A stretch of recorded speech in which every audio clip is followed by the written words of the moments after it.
Shalom, selamat pagi Bapak Ibu Saudara. Ya, Bapak Ibu Saudara yang dikasihi Tuhan. Apakah saudara semua mengalami kasih Tuhan? Ya, jangan cepat-cepat menjawab saudara. Kalau saya tanya itu serius ya. Apakah saudara merasakan kasih Tuhan? Ya, kita perlu merenungkan. Itu yang akan kita lakukan ya beberapa puluh menit ke depan. Kasih Tuhan, saudara. Apakah saudara merasa dikasihi oleh Tuhan? Ya, itu pertanyaan yang kita mau renungkan. Ya, memang kita orang Kristen, ya langsung ya merasa dikasihi Tuhan, mengalami. Ya, itu pasti betul.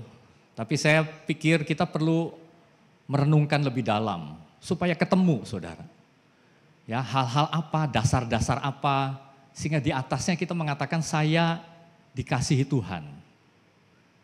Nah, sebenarnya tahu dari mana saudara dikasihi Tuhan? Tahu dari mana saudara?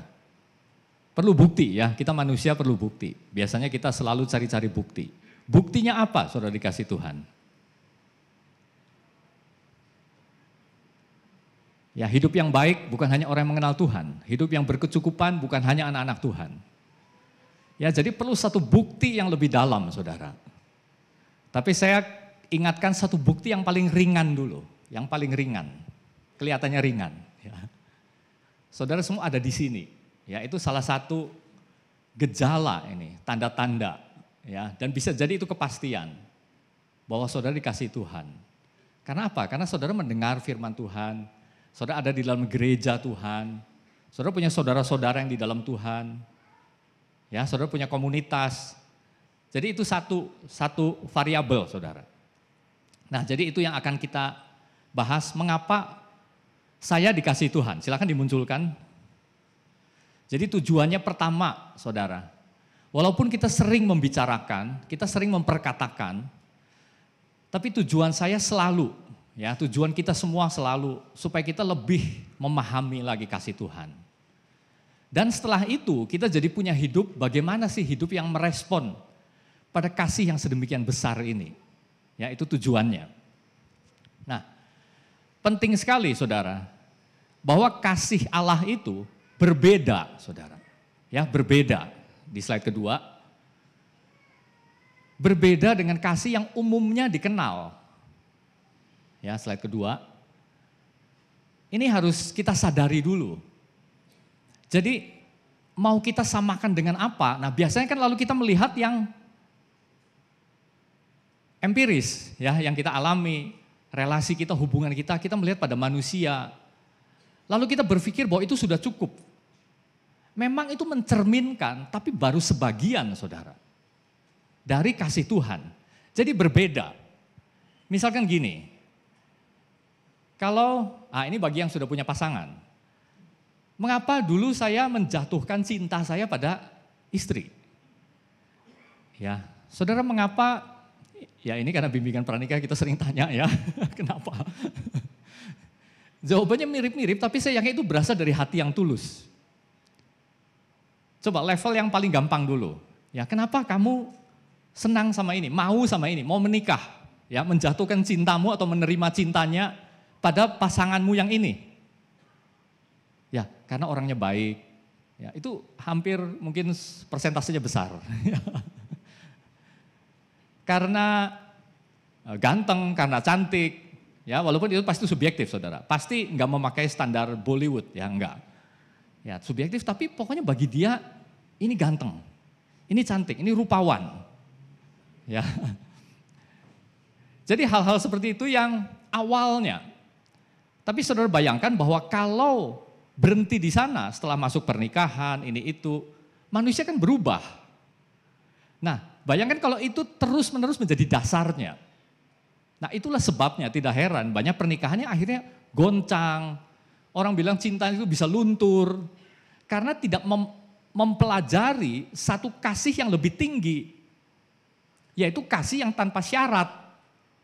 Jadi saudara sebenarnya itu kan pakai syarat. Ya, pada waktu seseorang menjatuhkan cintanya pada seseorang. Itu tuh ada syaratnya saudara. Coba kalau orangnya diganti. Jadi ada hal-hal yang ditemukan di dalam diri pasangannya yang menarik dia, yang memikat hatinya. Kalau mau jujur kan gitu. Pasti saudara, nggak mungkin. Ya nggak ada sesuatu lah pokoknya ya. Paling enggak saudara, orang jawabnya karena chemistry. Jadi mungkin ini rasanya terlalu duniawi ya, masa ganteng cantik gitu ya. Pokoknya saya cocok lah sama dia. Nah itu tuh chemistry misalkan. Ya nggak tahu ini istilah dari mana. Tapi itu kan berarti ada sesuatu di dalam orang itu yang memikat hatinya, yang menarik dia kan. Itu syarat bukan saudara? Syarat, ada syaratnya. Nah, bukan seperti itu kasihnya Tuhan. Mengapa Tuhan terpikat dengan kita? Oh karena kita ada poin ini. Bukan saudara, bukan. Nah lalu kita tahu satu jenis kasih lagi. Kasih orang tua. Papa, mama, ayah, ibu kepada anak. Nah ini biasanya nggak bersyarat, ya. Kita semua yang jadi orang tua kita tahu kasih kita tidak bersyarat. Walaupun anak saya begini, walaupun anak orang lebih baik, pokoknya yang paling baik ya anak saya. Ya, kasih saya kepada anak nggak bisa berubah. Walaupun dia mengecewakan, walaupun bikin kita marah, misalkan bikin kita jengkel, kasihnya berubah nggak? Nggak berubah. Kalau itu orang tua yang baik. Jadi tidak bersyarat. Tapi mengapa masih tidak layak untuk dibandingkan dengan kasih Allah? Karena dua hal. Pertama, sebagai orang tua, kita jauh dari sempurna. Cara kita memanifestasikan kasih kita itu jauh dari sempurna. Bisa salah, bisa keliru, entah kita sadar, entah tidak. Ya kan, walaupun kita sayang dalam hati, nggak berubah. Tapi waktu saya mempraktekkan kasih sayang saya dalam bentuk didikan, teguran, bisa keliru nggak? Bisa saudara. Jadi nggak sempurna. Lalu yang kedua, saya sebagai orang tua tidak berkuasa. Apalagi maha kuasa, ada batasnya, ada hal-hal yang saya tidak bisa kerjakan sebagai orang tua. Minimal saya tahu nggak masa depan anak saya akan begini. Saya tidak tahu. Kita bisa nggak kontrol, mengendalikan lingkup situasi di sekitar anak-anak saya supaya begini. Nggak bisa. Kita nggak punya kuasa. Jadi kasih tidak bersyarat, tapi mengandung banyak kelemahan. Itu sebagai orang tua. Ya. Nah saudara mari kita buka di Ulangan 7 ayat 7-8. Bukan karena lebih banyak jumlahmu. Jadi ini perkataan Tuhan kepada orang Israel. Memang kepada satu bangsa. Jadi kamu itu artinya satu bangsa Israel. Tapi dari prinsip-prinsip ini kita bisa terapkan kepada saya secara pribadi. Tuhan bilang apa? Ini melalui Musa. Bukan karena lebih banyak jumlahmu dari bangsa manapun juga. Maka hati Tuhan terpikat olehmu dan memilih kamu. Bukankah kamu ini yang paling kecil dari segala bangsa? Tetapi karena Tuhan mengasihi kamu dan memegang sumpahnya yang telah diikrarkannya kepada nenek moyangmu, maka Tuhan telah membawa kamu keluar dengan tangan yang kuat dan menebus engkau dari rumah perbudakan, dari tangan Firaun, Raja Mesir.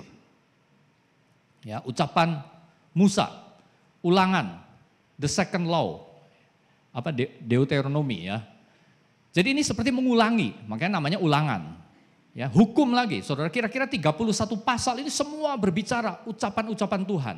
Ada hukum-hukum lagi, ketetapan-ketetapan. Ya, 31 pasal di seberang sungai Yordan itu. Di tempat yang namanya Araba Yordan. Pada waktu ini generasi yang baru ini mau masuk. Mereka sudah mengalahkan 2 raja orang Amori. Tapi di depannya masih terbentang tugas yang begitu besar. Masih banyak raja kerajaan yang harus ditaklukkan. Disitulah 31 pasal.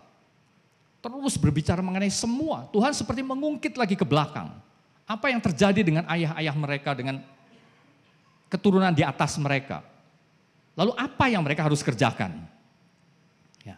Nah yang pertama dikatakan bukan karena lebih banyak jumlahmu dari bangsa manapun. Maka hati Tuhan terpikat dan memilih kamu. Jadi bukan karena poin apapun saudara. Memang di sini disebut satu aspek yaitu bangsa yang besar. Tapi Tuhan bilang bukan. Artinya tidak ada poin apapun di dalam diri manusia. Sehingga membuat hati Tuhan itu terpikat. Jadi saudara jangan cari. Saya punya poin apa ya? Saya punya poin apa sehingga Tuhan menjatuhkan kasihnya kepada saya. Tidak ada saudara. Ya. Tuhan bilang bukan kamu yang paling kecil. Tetapi karena Tuhan mengasihi kamu. Nah ini sebab. Ya sebab yang utama. Jadi saudara balik lagi, ini kan berbeda sekali ya dengan kasih yang dikenal oleh manusia. Pastilah kita sebagai manusia natural sifatnya, ya ini cukup mempengaruhi kita sangat besar bahkan. Kalau kita menjatuhkan satu kasih pasti ada sebab yang berasal dari objek yang kita kasih itu, saudara. Ya, jenis-jenis kasih lah, saudara bisa ingat. Ya, karena kualitas tertentu misalkan, saya lebih bersimpati karena kebaikannya, karena kelebihannya. Nah, artinya saudara, satu-satunya alasan itu hanya berasal dari Allah saja. Dan ini tidak akan ditemukan di dalam manusia. Ya saudara, coba bayangkan, kalau kita berusaha membangun nih, sebuah image, gambaran diri kita lalu meneliti, ya mengintrospeksi. Saudara, bukan berarti kita nggak boleh introspeksi. Tapi kalau lalu kita mencari di dalam diri kita ini apa ya dasarnya, sehingga Tuhan sayang sama saya. Lalu kita mulai mencari, mungkin karena saya begini, mungkin karena saya begini, karena saya begini. Ada kelebihan-kelebihan.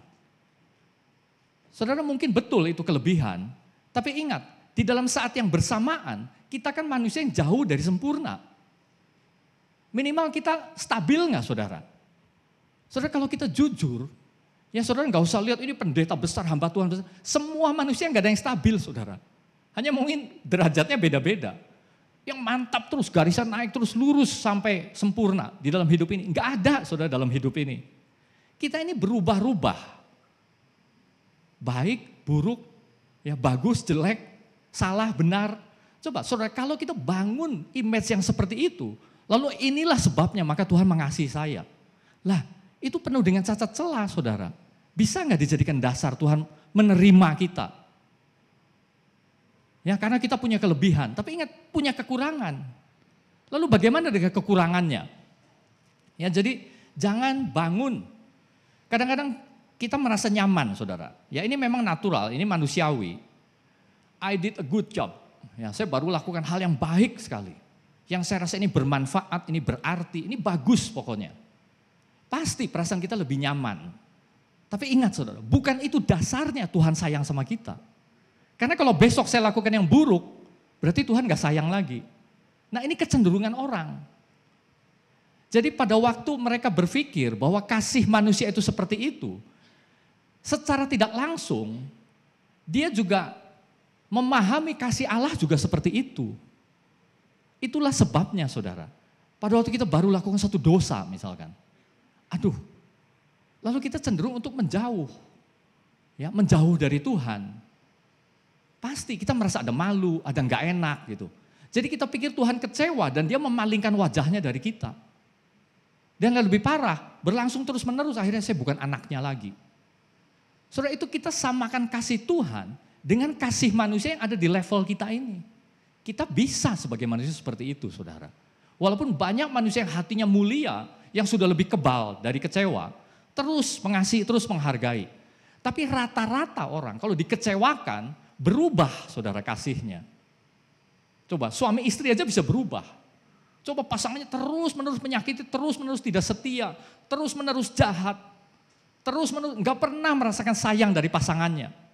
Sedikit banyak itu mempengaruhi saudara. Ya, itu ada di levelnya manusia. Tapi itu bukan di levelnya Tuhan. Tidak seperti itu kasihnya Tuhan. Saudara, jadi yang perlu kita lakukan dari poin 1 ini, jangan terus-menerus memikirkan diri sendiri. Ya. Saudara, bukan berarti saya tidak mendorong kita untuk introspeksi, ya menilai diri itu baik. Tapi jangan dijadikan dasar bahwa itulah sebabnya Tuhan sayang sama saya. Ya, melihat terus ke dalam diri sendiri. Karena apa? Kalau negatif, saudara, yang kita lihat, kita akan down, kita akan sedih, kita akan kecewa, bahkan kita bisa pahit hati, dan kita bisa menjauh dari Tuhan. Nah, tapi kalau terus-menerus yang kita ingat nilai plus kita,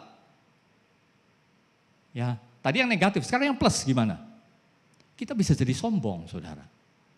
Ya, saudara, manusia itu cenderung tidak objektif. Pada waktu kita menilai diri sendiri. Ya, ini khusus bagi kita yang merasa bahwa saya ini banyak sekali plusnya. Ada satu percobaan saudara, ini tahun 99. Dunning and Kruger. Ini belajar psikologi sedikit-sedikit lah ya, psikologi ala kaum awam. Jadi dia meneliti, jadi percobaannya gini, orang tuh ternyata nggak bisa subjektif, nggak bisa objektif saudara. Jadi disebutnya Dunning-Kruger effect.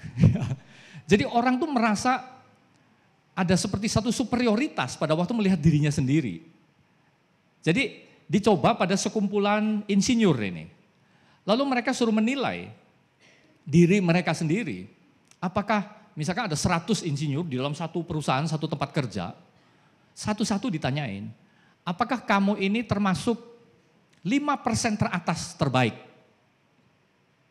Dan saudara tahu, hampir 45% mengatakan saya termasuk 5 teratas yang terbaik. Tapi yang menjawabnya 45%. Bahwa mereka termasuk 5% teratas terbaik. Saudara lihat, secara matematika aja ini udah gak logis. Ya, dari 100 orang, kalau orang itu sangat objektif kayak mesin, 5% teratas berarti hanya 5 orang. Tapi mengapa sampai 45 orang mengaku bahwa saya termasuk 5% terbaik? Ya, jadi gak objektif. Dicoba lagi sama dosen, saudara. Ya ini maaf yang profesinya dosen. Ya. Apakah kamu mengajar itu termasuk rata-rata, di bawah rata-rata, atau di atas rata-rata? Cara kamu mengajar, menilai diri kamu sendiri. Dan lebih dari 95% mengatakan saya di atas rata-rata. Saudara kalau 90% di atas rata-rata, ya ini juga sudah nggak cocok secara matematika. Jadi itu saudara. Jadi jangan terus-menerus melihat pada diri sendiri. Tapi sebaliknya apa? Lihat kepada Tuhan. Kita harus mengatasi segala barrier alamiah kita untuk melihat pada yang jasmani, pada diri sendiri. Dan menaikkan pandangan kita lihat kepada Tuhan. Walaupun dia nggak kelihatan. Walaupun dia nggak bisa kita rasa dengan panca indera. Ya itulah sebabnya Daud mengatakan apa? Di dalam kebenaran akan kupandang wajahmu. Pada waktu aku bangun, aku akan menjadi puas dengan rupamu. Jadi pandangannya itu selalu kepada Tuhan, saudara. Daripada kita terus-menerus mencari hal-hal, saya jelek di sini, tapi saya hebat di sini, terus-menerus sibuk dengan diri sendiri. Angkat saudara, lupakan dan lihat kepada kasih karunia itu. Itu maksudnya Daud, lihat kepada kasih karunia. Maka kita akan menemukan satu kasih yang jauh lebih dalam dari lautan, jauh lebih luas dari samudra. Saudara kalau kita terus-menerus melihat kelemahan saya, kegagalan saya, dosa saya, saudara nggak bisa melihat rahmatnya Tuhan yang begitu luas, yang begitu dalam. Pengampunannya seberapa, kita terus-menerus sibuk dengan rasa tertuduh kita. Ya. Jadi yang pertama, kasih Allah itu hanya berasal dari dirinya sendiri. Nah yang kedua, dikatakan apa? Tuhan memegang sumpahnya. Ya. Yang telah diikrarkannya kepada nenek moyangmu. Ini bicara tentang janjinya Tuhan. Jadi artinya apa saudara? Kita semua sudah tahu, kasih Allah itu tidak berubah. Tidak berubah saudara. Kasih manusia selalu berubah.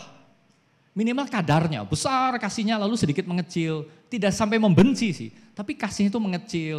Ya agak hambar dikit, agak bosan dikit. Nanti berapi-api lagi, sayang lagi. Simpati lagi, empati lagi. Berubah-ubah. Saudara, apakah seperti itu kasihnya Tuhan kepada kita? Tidak berubah. Nah, di sini digambarkan dengan janjinya, sumpah bahkan dikatakan, yang telah diikrarkannya. Ini dua kata yang kuat, saudara. Tuhan bersumpah, Tuhan berikrar kepada siapa? Kepada nenek moyangnya mereka. Jadi kita akan melihat ini satu perjalanan. Ini kalau ditaruh di timeline, saudara. Ini timelinenya berarti panjang. Makanya saudara lihat Alkitab kita disebut perjanjian lama, perjanjian baru. Karena mengandung janji, testament. Tapi bisa juga pakai satu kata yang maknanya lebih dalam, covenant saudara. Covenantnya Tuhan. Ya padanannya apa dalam bahasa Indonesia? Dulu kita terjemahkan ikat janji, ya sebenarnya perjanjian juga. Tapi covenantnya Allah. Ya itu janjinya Tuhan. Nah makanya saudara, dari situ kita tahu bahwa Tuhan itu enggak berubah. Waktu berjalan, rencana itu mengembang, makin ada beberapa hal yang dulu samar-samar terus makin genap. Tapi progres linear, saudara. Rencana Allah itu bukan sirkular, putar lagi. Memang di dalamnya ada banyak lingkaran-lingkaran sirkular, tapi ini maju rencananya Allah ini. Garisnya tuh lurus, progresif. Artinya apa? Enggak berubah, bahkan semakin genap. Kita sekarang merasa dalam hidup ini masih ada susah, masih ada pergumulan. Tapi saudara, ini akan progres, nanti akhirnya di situ ada kesempurnaan. Sempurna, saudara. Tidak ada lagi itu sakit penyakit, tidak ada lagi ratap tangis, tidak ada lagi dosa, tidak ada lagi kelemahan. Tuhan yang sekarang kadang-kadang kita rasa dia jauh. Nanti dibilang, lihatlah kemah Allah ada di tengah-tengah mereka. Tidak perlu lagi bait Allah. Jadi jangan saudara percaya dengan nanti bait Allah ketiga akan dibangun. Enggak ada, saudara. Ya, tidak ada. Tinjauannya banyak. Ya, itu hanya isu-isu dari orang fanatik. Karena sekarang lagi perang kan, Israel Hamas. Ya Allah, bait Allah ketiga, enggak ada. Ya, enggak perlu, karena masalahnya enggak perlu, saudara. Ya, Allah sendiri menjadi satu cahaya di tengah-tengah kita, kesempurnaan. Ya, jadi Allah tidak berubah. Nah, saudara, lalu kita teliti lagi. Saudara coba renungkan, mengapa Allah enggak berubah ya? Jadi saudara coba personifikasikan, jadikan ini pribadi. Allah mengasihi saya dan kasihnya tidak berubah. Allah mengasihi Yosef ini dan kasih itu enggak berubah. Kenapa ya? Kenapa kasih Allah enggak berubah sedangkan saya berubah terus? Saya penuh dengan dosa, penuh dengan kelemahan, cacat celah. Tapi kenapa dia enggak berubah, saudara? Tetap kasih. Saudara, ini salah satu jawaban yang mungkin bisa membantu menjelaskan. Karena dia maha tahu. Tuhan itu maha tahu, saudara. Mengenal saya itu lebih daripada saya sendiri mengenal diri saya. Kadang-kadang saya nggak kenal loh diri saya, satu reaksi muncul, loh ternyata saya begini orangnya. Banyak saudara dimensi ya, faset-faset di dalam kita yang kita sendiri nggak sadar. Tapi bagi Tuhan itu semua sudah terbuka, Tuhan sudah tahu. Jadi bukan hanya kelemahan, kelebihan, ya kejelekan, keburukan, keindahan, tapi sekaligus apa saudara? Bukan hanya apa yang di belakang saya, masa lalu saya. Dia juga tahu masa depan saya. Jadi saudara bayangkan, hidup saya ini kan diterjemahkan dengan indah sekali oleh Daud. Ya, di mana aku bisa bersembunyi Tuhan? Ya saudara baca Mazmur 139 ya kalau nggak salah. Saudara, kita ada di dalam genggaman tangannya Tuhan. Tuhan mengetahui kita luar dalam, baik buruk, masa lalu, masa depan.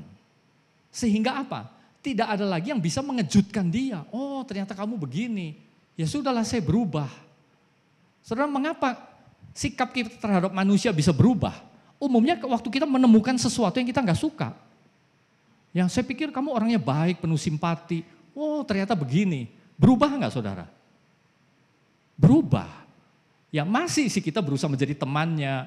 Ya kita masih sayang, masih simpati, pokoknya masih peduli. Tapi harus diakui kalau diukur nih saudara, ada ukurannya. Berubah saudara, kadarnya itu berubah. Nah Tuhan tidak berubah pokoknya. Seperti itu ya seperti itu kasihnya. Sebesar apa kasihnya? Saudara lihat pada apa yang dia berikan. Sebesar itulah kasih Tuhan. Apa yang dia berikan? Anaknya yang tunggal, dia berikan. Yesus memberikan hidupnya, nyawanya. Dia naik ke salib dengan kehendaknya sendiri. Sebesar itulah kasih Tuhan. Ya, jadi saudara, coba bayangkan lagi. Saudara bayangkan kalau Tuhan berubah. Saudara. Saya ingat dulu Pak Yan ya, pernah mau bagikan. Allah kita itu bukan Allah yang transaksional. Ya, bertransaksi, saudara. Karena kita manusia kan selalu bertransaksi. Ini natural kita. Coba kalau bayangkan kalau Allah bertransaksi. Artinya gini, kalau kamu lakukan ini, ya saya segini.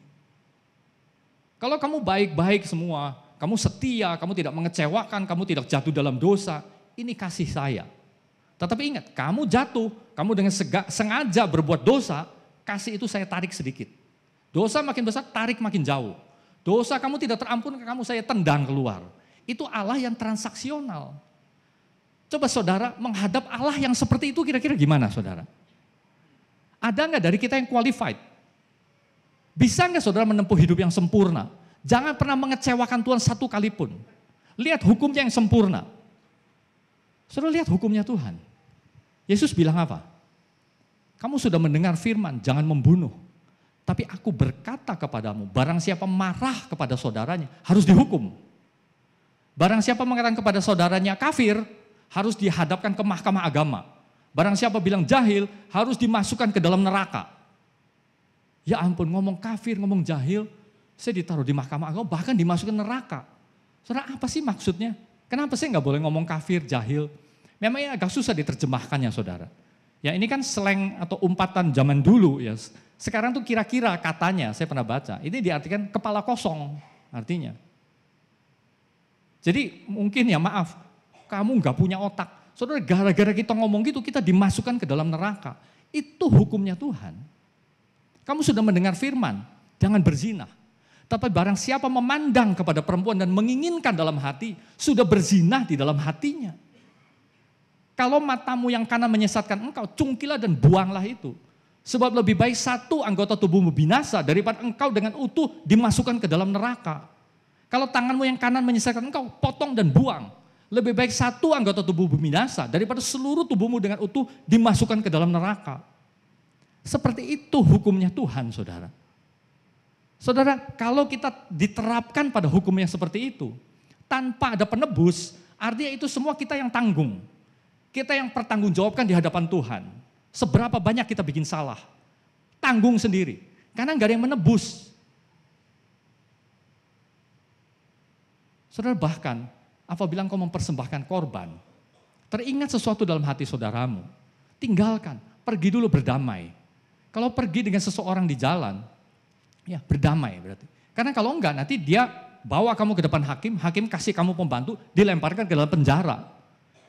Saudara, ini bicara hubungan kita antar sesama. Coba saudara cek, saudara bikin kecewa orang enggak? Entah yang kita sadari, entah yang sadari atau tidak. Ada orang jengkel enggak sama kita? Saudara, cara menemukannya gimana? Ini berarti hubungan kita harus harmonis 100% antara satu dengan yang lain. Kita enggak boleh menyinggung orang, kita enggak boleh tersinggung karena orang. Ya, karena kalau enggak kita dimasukin ke dalam penjara, saudara. Bisakah kita menempuh hubungan yang seperti itu? Satu hukum yang sempurna. Jadi kalau Allah transaksional, saudara sudah dari dulu-dulu kita itu ada di dalam kebinasaan, di dalam penghukuman. Jadi saudara, seperti itulah kita harus melihat pengampunannya Tuhan. Jadi tidak ada jalan lain, bahwa memang ada harus satu darah yang kudus, yang hanya bisa turun dari sorga. Dan bagaimana supaya ini bisa dikorbankan? Dia harus mengambil rupa seorang manusia. Jadi dia tinggalkan sorga, mengambil rupa seorang manusia, datang di tengah-tengah kita, memberitakan seperti ini kerajaan Allah. Dalam hidupnya yang singkat, dia menunjukkan inilah kasihnya Allah. Lalu dia mati, darahnya tercurah. Itu pengampunannya Tuhan. Itu tandanya bahwa transaksi Tuhan dengan kita, dengan standar yang begitu tinggi sudah selesai. Karena diselesaikan dengan harga yang sedemikian. Itu membuat kasihnya tidak berubah. Lalu kita ingin kembali lagi, Tuhan. Saya enggak mau, saya transaksi lagi. Sekarang saya nilai dengan usaha saya, perbuatan saya. Ini keberhasilan saya, ini kegagalan saya. Saudara, itu satu kebodohan dari orang Kristen sebenarnya. Tapi hati-hati, tanpa sadar kaki kita melangkah ke situ. Kita mengukur kelayakan kita tuh dari situ, saudara. Ya kita tahu dari mulut Yesus mengasihi saya, dia mati buat saya. Tapi waktu kita menghadap Tuhan, kita transaksi lagi. Padahal Tuhannya enggak bertransaksi. Ya saudara, dia tidak berubah. Nah lalu yang ketiga, saudara, kasih Allah itu berkuasa. Berkuasa. Ya kita lihat potongan teksnya. Tuhan telah membawa kamu keluar dengan tangan yang kuat dan menebus engkau dari rumah perbudakan, dari tangan Firaun, Raja Mesir. Membawa kamu keluar dengan tangan yang kuat, menebus engkau dari rumah perbudakan, dari tangan Firaun, Raja Mesir. Jadi tonjolkan, mungkin bagi kita nggak ada maknanya Firaun, Raja Mesir, sekarang Mesir cuma segede gitu. Saudara, dulu itu super power, saudara. Bisa disamakan dengan negara yang paling kuat, yang sekarang sudah bersaing, tidak ada satu yang paling kan. Dulu ini paling. Jadi kalau dibilang Firaun ini raja dunia, penguasa dunia. Saudara ingat minggu lalu Pastor Diki bagikan 10 tulah. Ya, saudara masih ingat pesannya? Itu sebenarnya Tuhan ingin memperlihatkan bagaimana dia menjungkir balikkan segala yang dianggap berkuasa. Sungai Nil misalkan ya, sudah disinggung kemarin. Bagi mereka ini sumber kehidupan Sungai Nil itu. Ya, jangan saudara pikir ini hanya untuk orang tamasya, indah. Itu sumber kehidupan saudara. Agrikultural mereka itu pengairannya dari Sungai Nil. Jadi jangan kita pikir hanya untuk orang MCK, bukan. Ya, itu sumber kehidupan mereka. Tapi dirubah menjadi darah selama 1 minggu. Gimana? Ya, dan banyak yang lain. Matahari, wah dewa. Tuhan bikin gelap, kamu mau apa? Jadi Tuhan jungkir balikkan. Kuasanya dia perlihatkan. Jadi saudara, kita melihat dari awal, kalau kita bilang Tuhan covenant, Tuhan berjanji, ada perjanjian antara Tuhan dengan manusia. Ingat, ini bukan perjanjian antara dua pihak yang setara, saudara. Ya. Kadang-kadang kita pikir kita dengan Tuhan setara, oke Tuhan berjanji, saya memenuhi janji dan lain sebagainya. Bukan. Ini antara Tuhan dengan budak, coba saudara bayangkan. Ini yang ingin Tuhan perlihatkan. Makanya Tuhan bilang membawa kamu keluar dengan tangan yang kuat. Jadi yang membawa keluar itu Tuhan. Bukan kita yang mengeluarkan diri. Jadi kalau saudara bayangkan ini keadaan orang Israel di Mesir. Jelas mereka nggak bisa membawa dirinya keluar saudara. Ya coba saudara bayangkan. Misalkan satu orang Israel pada waktu itu kan tinggalnya di Goshen. Ya, di satu ghetto ya kalau sekarang istilahnya satu kamp konsentrasi. Harus di situ. Tiba-tiba keluar nggak mau saya tinggal di sini, saya mau tinggal di dekat sampingnya istana Firaun. Nggak apa-apa saya bangun gubuk di sana. Tolong KTP saya diganti. Nggak boleh saudara, itu getonya kamu ya di situ. Atau saya bosen jadi kuli.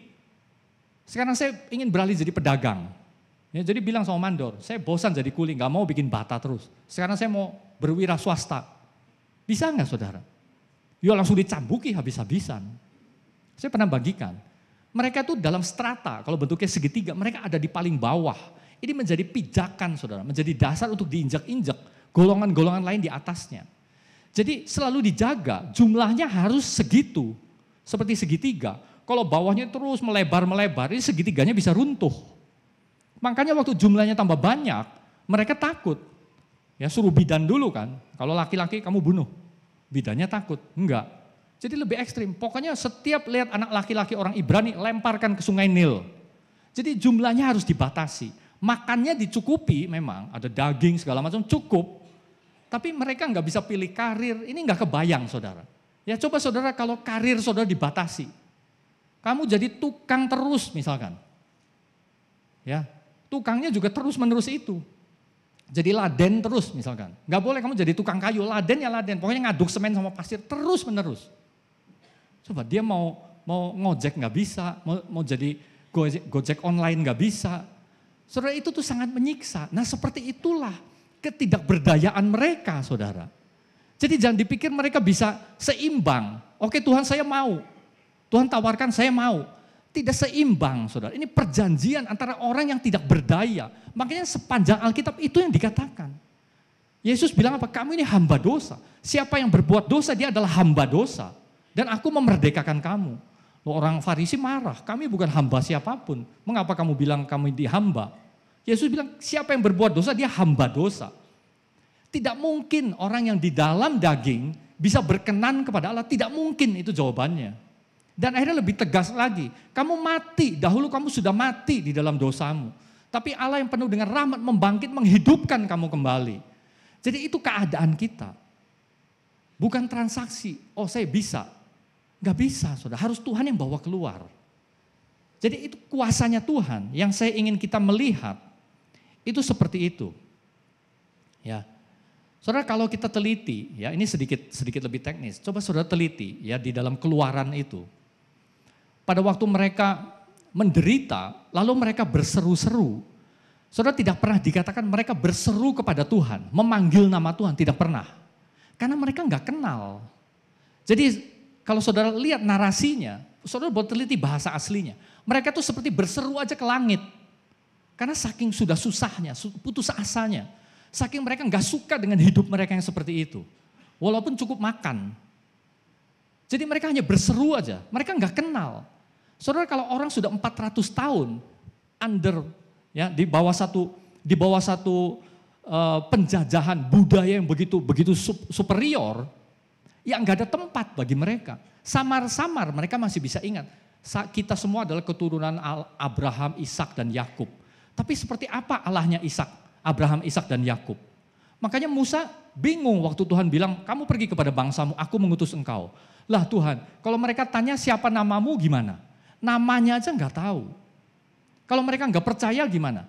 Jadi Musa bukan orang bodoh, saudara. Dia tahu bangsanya, dia tahu apa yang terjadi 400 tahun itu. Nggak kenal, saudara. Mereka hanya berseru aja, berseru. Nah, baru sesudah Musa datang kepada tua-tua, ada 2 versi kan di situ. Musa cerita, mereka lalu sujud menyembah. Ya, lalu ada 2 lagi di versi satunya mereka menolak misalkan. Setelah mereka mulai melihat tanda-tanda itu, di pinggir Laut Merah itu, barulah mereka berseru kepada Tuhan. Kalimatnya jelas. Sekarang mereka tahu kepada siapa mereka harus berseru. Tadinya nggak tahu. Jadi kalau kepada siapa berseru aja nggak tahu, bagaimana mereka bisa menjajarkan diri, saya seimbang dengan Tuhan. Saya tahu kamu, ini yang kamu tawarkan, ini kehendak saya. Tidak seimbang, saudara. Jadi berkuasa itu di situ. Kita harus tahu bagaimana kita memahami kuasa Tuhan dengan mengingat ketidakberdayaan kita. Barulah itu namanya kasih karunia. Kalau masih ada poin yang dari kita yang bisa mengimbangi kasih karunia Tuhan, maka Paulus bilang itu bukan kasih karunia, itu karena perbuatan. Itu karena poin yang ada di dalam dirimu. Poin kita nggak ada. Dengan demikian barulah kita bisa memahami itulah yang namanya kasih karunia. Anugerah tuh kayak gitu. Kitanya nggak pantas, kitanya nggak punya, tapi Tuhan berikan. Amin, saudara. Jadi apa yang perlu kita lakukan dari poin 3 ini? Kalau kita melihat Tuhan mengeluarkan kita dari dosa, dari perbudakan, maka yang kita perlu lakukan, jauhi dosa, saudara. Jauhi dosa, itu bagian kita. Kadang-kadang begini, orang takut sama konsekuensinya, saudara. Bukan takut kepada Allahnya. Jadi kalau saya lakukan ini, aduh gimana kalau ketahuan ya? Itu yang kita pikirkan, kalau mau jujur. Gimana kalau orang tahu ya? Kan malu saya. Kan saya bisa dipecat misalkan. Konsekuensinya yang dipikirkan. Saudara, kita harus masuk ke tahap yang lebih lanjut. Konsekuensi kita tahu ada. Tapi kita harus ingat, kepada siapa kita bertanggung jawab. Ada istilah coram deo kan, ya bahasa apa itu. Tapi intinya kita ini ada dalam kesadaran yang terus menerus bahwa mata Tuhan itu ada di sana. Wajah Tuhan itu selalu mengarah pada kita. Matanya itu selalu melihat. Sebenarnya itu esensi daripada kita mengakui Tuhan Maha Hadir. Ya kan? Kita percaya Tuhan Maha Hadir. Tapi mengapa masih ada orang berani melakukan dosa? Ya, jatuh banyak pasti, tapi ini tidak menjauhi dosa. Ya. Jadi Tuhan Maha Hadir hanya di mulut, saudara. Sebagai orang percaya yang sungguh-sungguh, jauhi dosa. Bukan saja karena kita takut konsekuensinya, tapi karena kita tahu mata Tuhan tertuju. Takutnya kita itu kepada Tuhan, takutlah akan Allah. Amin. Jadi penutup, ingat 3 hal ini. Ya, slide 7.